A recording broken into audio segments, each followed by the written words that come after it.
how to remove an email account in Windows 11. So in this video, I'll show you a couple of different ways on how to remove an email account from your computer.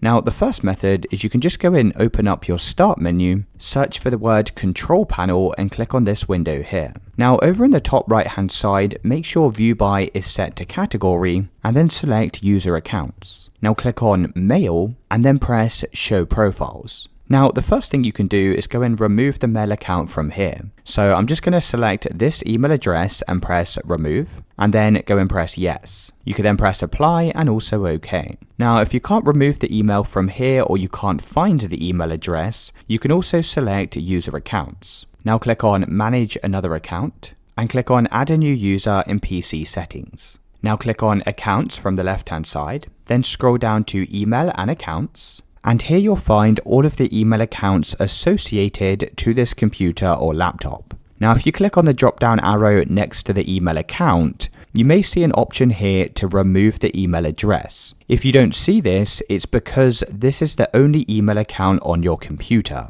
So what you would need to do is go and add a second Microsoft account. And once you've added a second account, you can then go in and remove the original account on your PC. Now, the final thing you may want to do is click back on accounts from the left hand side and scroll down and select sign in options. You can then scroll down again and you'll see show account details such as email address. Now, if you want to hide the email addresses for different users, you can make sure this option is set to off, and that's just going to hide the email address on the sign in page on your computer, but it will still keep the account without deleting it.